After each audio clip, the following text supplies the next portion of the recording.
નર્મદા જયંતિ પૂર્વે નદીમાં પાણી છોડવા ઉગ્ર માંગ છે। ભરૂચના માછીમાર સમાજે કલેક્ટરને પત્ર લખી રિવરબેડ પાવર હાઉસના ટર્બાઇન શરૂ કરવા વિનંતી કરી છે। આગામી 25 જાન્યુઆરીના રોજ આવી રહેલા માં નર્મદા જયંતિના પાવન અવસર પૂર્વે નર્મદા નદીમાં પાણીનું સ્તર અત્યંત નીચે જતા અને કિનારા પર કાદવનું સામ્રાજ્ય પથરાતા ભક્તોમાં ચિંતાની લાગણી જન્મી છે। સમસ્ત ભરૂચ જિલ્લા માછીમાર સમાજ દ્વારા આ મામલે ભરૂચ કલેક્ટરને ઉદ્દેશી એક વિનંતી પત્ર પાઠવવામાં જણાવ્યું હતું, જેમાં નર્મદા જયંતિની ઉજવણી નિવેદનને થઈ શકે અને તે માટે સરદાર સરોવર ડેમમાંથી તાકીદે પાણી છોડવાની માંગ કરવામાં આવી છે।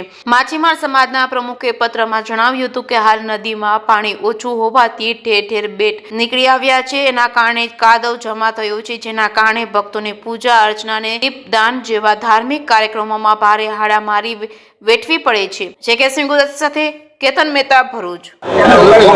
નર્મદા મિત્રો, તારીખ 25/1/2026 રોજ નર્મદા જયંતિનો ઉત્સવ આવી રહેલો છે અને નર્મદા નદીની અંદર સરદાર સરોવર ડેમની ડાઉનસ્ટ્રીમની 162 કિલોમીટરની નર્મદા નદીમાં બંને કાંઠે દરેક તીર્થસ્થાનોએ ગામે ગામ અને શહેરોમાં નર્મદા જયંતિની જન્મજયંતિની ઉજવણી કરવામાં આવે છે।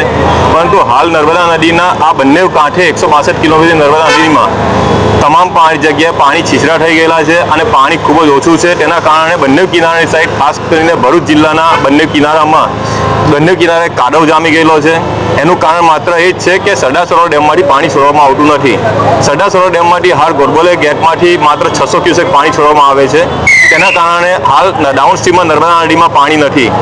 અમે હાલ કલેક્ટરશ્રીના માધ્યમથી CMOમાં અને સરદાર સરોવર ડેમના મેનેજિંગ ડિરેક્ટર અને ચેરમેનને રજૂઆત કરવા માટે આવ્યા છે કે સરદાર સરોવર ડેમમાંથી જેનો મુખ્ય હેતુ છે વીજળી ઉત્પાદનનો, તો જે હાલ ટર્બાઇન જે છે રિવરબેડ પાવર હાઉસ જે અત્યારે બંધ છે, તો રિવરબેડ પાવર હાઉસને ચાલુ કરવામાં આવે અને વીજળી ઉત્પાદન કરવામાં આવે અને જે 6 ટર્બાઇન છે 6 ટર્બાઇનને ચાલુ કરવામાં આવે, જેથી કરીને વીજળીનું ઉત્પાદન પણ થાય અને નર્મદા નદીમાં ડાઉનસ્ટ્રીમમાં પાણી પણ આવે અને જેથી કરીને 162 કિલોમીટરની નર્મદા નદીના જે પટમાં જે નર્મદા જન્મજયંતિની ઉજવણી થઈ રહી છે, દરેક વિસ્તારોમાં સારી રીતે નદીમાં પાણી રહે અને જે પૂજા વિધિ, ચુંદડી અર્પણ, દીવા, નૌકા વિહાર એવું સારી રીતે થઈ શકે અને ભક્તોની લાગણી દુભાઈ નહીં અને ધાર્મિક હેતુ પણ લોકો જળવાઈ રહે, તેવી રજૂઆત કરવા માટે આજરોજ અમે કલેક્ટરશ્રીને કરવા માટે આવ્યા છે। નર્મદે હર, હું ચાણોદથી દીપક માછી। આજે નર્મદા જન્મ મહોત્સવ નિમિત્તે તમારા મીડિયાવાળાના પહેલાં તો અમે આભારી છીએ કે તમે અમારી વાતને વાચા આપો છો। અમારું ફક્ત પ્રશાસનને એક જ કહેવું છે કે રવિવારે 25 તારીખ 1લો મહિનો 2026 રવિવારે માતાજીનો જન્મદિવસ છે।